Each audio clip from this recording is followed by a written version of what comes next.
Oke, kita langsung terbang ke Spanyol, ke sirkuit legendaris Jerez. Di sini, dua jagoan kita, Mario Aji dan Veda Ega Pratama, baru aja melewati sesi kualifikasi yang, wah, penuh drama. Yang menarik, perjalanan mereka ini beda banget. Balap Mario Aji di Moto2 nunjukin kecepatan yang gila-gilaan di trek basah. Satunya lagi, Veda Ega di Moto3, momentumnya lagi bagus-bagusnya. Tapi, ujung-ujungnya mereka start dari posisi yang sama persis. Apa yang sebenarnya terjadi di Jerez? Mari kita cari jawabannya. Jadi panggungnya adalah Grand Prix Spanyol. Semua mata, terutama dari Indonesia, pastinya tertuju ke Mario Aji di Moto2 dan Veda Ega Pratama di Moto3.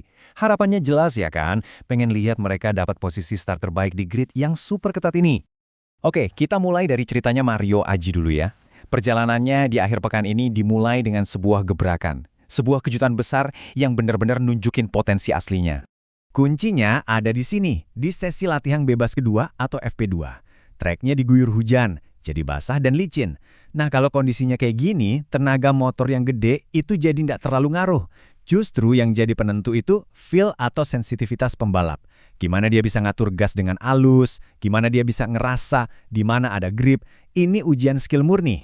Dan hasilnya, ini dia. P2, posisi kedua teman-teman.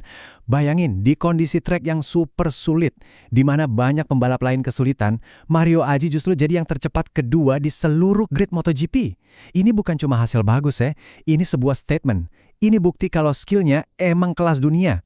Kita harus ingat, ini di kelas Moto2 loh, bareng tim Idemitsu Honda Tim Asia.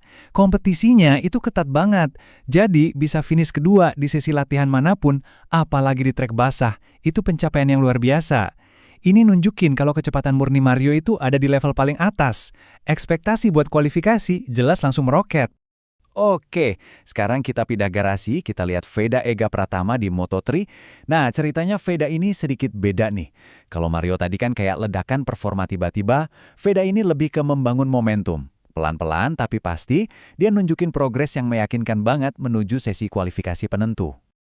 Yap, Veda ini dari kualifikasi 1 atau Q1 aja, udah kelihatan impresif banget. Sekedar ngingetin, Q1 itu kan semacam babak playoff buat pembalap di luar 14 besar, buat rebutan 4 tiket terakhir ke Q2. Nah, di sini Veda langsung ngasih lihat kalau dia punya kecepatan buat bertarung di depan. Jadi begini perjalanannya. Pertama, dia lolos dari Q1 dengan finish sebagai runner-up. Mantap! Masuk ke Q2, sesi penentu, dia langsung tancap gas. Sempet loh dia nembus posisi ke-6, keren banget kan? Tapi pas lagi-laginya nge-push buat dapat lap time yang lebih bagus lagi, pum! Insiden terjadi. Momentumnya langsung berhenti total.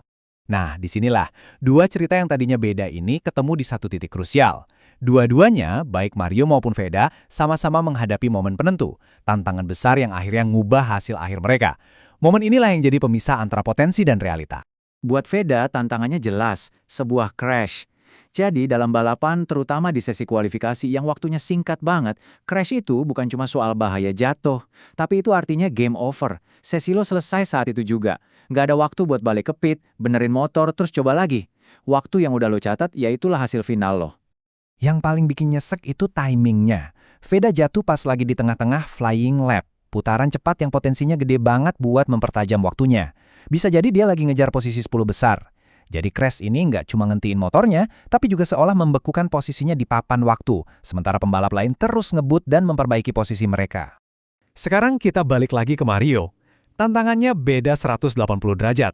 Bukan keras, tapi perubahan kondisi trek yang super drastis. Kontrasnya jelas banget kan? Dari P2 pas trek basah, pas kualifikasi di trek kering, dia dapat P17. Ini bisa jadi nunjukin kalau setelan motor dan gaya balap Mario itu emang klik banget di kondisi yang gripnya rendah. Penting nih buat dicatat, Mario itu nggak bikin kesalahan. Dia malah berhasil mencetak personal best lap, waktu terbaik pribadinya, dan sempet loh nyaman di posisi ke-11. Terus kenapa melorot? Jawabannya adalah track evolution. Jadi di menit-menit akhir kualifikasi, aspal sirkuit itu jadi makin mateng, gripnya makin bagus, dan tracknya jadi lebih cepat. Nah, banyak pembalap lain yang bisa manfaatin momen emas ini buat nge-push lebih kenceng lagi, dan akhirnya mereka ngeser posisi Mario sampai ke P17. Jadi setelah semua drama tadi, ada yang dapat kejutan di trek basah, ada yang momentumnya kehenti karena crash, ada yang jadi korban evolusi trek, kita akhirnya sampai ke hasil akhir. Dan disinilah, dua cerita yang tadinya kayak dua jalan terpisah, ternyata nyambung di satu titik yang sama. Dan ini dia datanya, the final result. Di Moto2, Mario Aji dengan waktu 1 menit 40,205 detik dapat posisi start ke-17. Dan di Moto3, Veda Ega Pratama dengan waktu 1 menit 45,738 detik secara luar biasa juga dapat posisi start ke-17. Bener-bener ya, dua perjalanan yang beda banget tapi tujuannya sama. Biar kebayang, waktu Mario itu cuma beda sekitar 1,1 detik dari yang dapat pole position di Moto2. Cuma 1,1 detik. Tapi di level balap setinggi ini, selisih sekedip mata itu bisa berarti belasan posisi di grid.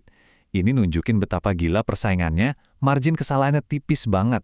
Nah, inilah inti dari semua analisis kita. Dua pembalap, dua kelas yang beda. Dua cerita kualifikasi yang kontras banget. Tapi pada akhirnya, keduanya bakal memulai balapan dari titik yang sama persis. Posisi ke-17.